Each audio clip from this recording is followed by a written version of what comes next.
It's stupid as hell because the Academy Awards, no matter who wins, it's not going to affect them in the future. WWE, who wins at a pay-per-view affects the future.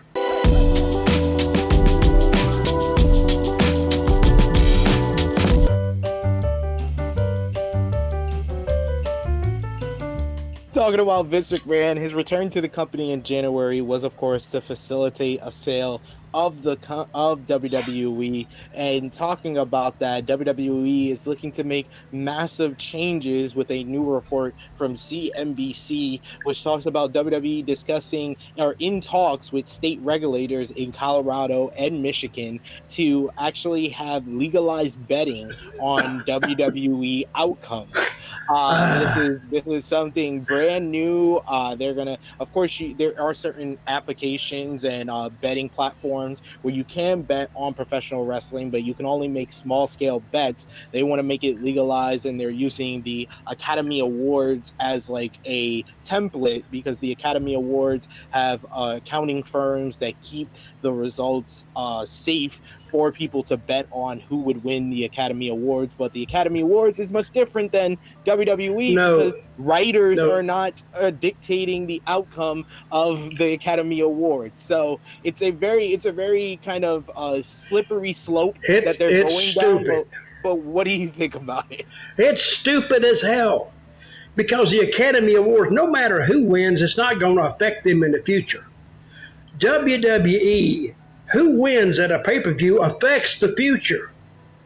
Now, they write some of this stuff a couple months in advance, maybe not down to the finest detail, but this is supposed to, an outcome at WrestleMania should lead you to the next pay-per-view and keep it alive if they want it, but letting the people pick it, and they just want the guys to know, the participants to know a couple hours ahead. Yeah, this is supposedly supposed to keep the winners secret from the wrestlers. So it's going to change how matches are produced or how storylines are created if this talks and this legalizing of betting on outcomes change. It's going to change a lot of what WWE does, where the wrestlers won't know who's going to win like a major title match because it's only going to be on high profile matches until maybe an hour or two before the show. So it's gonna change a lot of how the storyline goes, of how the wrestlers wrestle the match. How's the wrestler supposed to know how to like make their match or produce their match? No, it's not going to work. It's not going to work, period. It's one of the most stupidest ideas I've heard. I mean, we're taking a pre-scripted, outcome and holding it secret from the ones that are actually doing it to an hour before the match. And then the writer's got to say, oh, well, we got to write, he's going over. It creates about 10 times more problems than what they had by just leaving it alone. I don't know anything about betting except I know that every time I bet on some, I usually lose $10, $20. But I did bet Ric Flair one time on a Clemson game. He said, George is going to kill him. I said, no, Clemson's going to win. He went, $100. I said, okay. And I never bet. But then I got hurt, and I actually told Jack Swagger, I said, go up to Flair and tell him I want my $100. And he paid him, and then Jack sent it to me. I said, okay. But this, and I read that, I went, oh my God. To me, that's almost like saying voting for the next song in a Willie Nelson playlist. You know what I mean? Oh, we're not going to tell you and I won. When you hear the song, it's the 13th song played. Oh, I won. Or somebody said, oh, I lost. I thought it was going to be another song. I don't get that at all. I think we're Never Land now. If we're going to bet on professional wrestling. And I used to think, damn, I could have done that years ago. Put somebody in the crowd and take bets on who was going to win, knowing who was going to win the thing. But if you get caught cheating, I don't know. It could put the guys in the match in danger too. I would think. But you can't make those massive bets on that, right?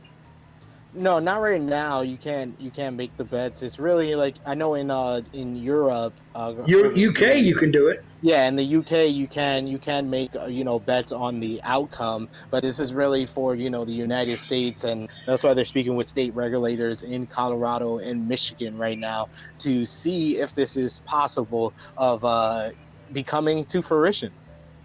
Would you bet on it? I'm pretty good at predicting the outcomes. I might be. Okay. I don't usually bet on basketball or football or baseball, but I might bet on WWE. Cody and Roman, if you bet right now who would win, who would you say? I would say Cody. And you know what the odds that you would win if you placed a bet? Well, I know I would have to put a lot of money because I would assume he's going to be the betting favorite going into WrestleMania. Well, I agree with you. See, I don't know that much about betting. I don't know what the odds are. Or I don't know what 3-2. I don't understand. It's a different language to me. So when I'm reading it, I don't understand what I'm reading. So I stop then because, I mean, if my understanding of the subject I'm reading about, I don't understand it then, I just let it go. But anyway, I thought that's an interesting subject that I wanted to talk about, and I think a few more people are talking about it. I don't know how they're going to do it. It's Wyoming and it's Colorado and Michigan, the two states you're talking to. Yeah, Colorado and Michigan. Interesting. I'm gonna I'll start following that. So yes, we'll try to figure out betting odds. That might be a new show that we could do on Sportskeeda Wrestling. We could talk about the betting odds for what are the betting odds?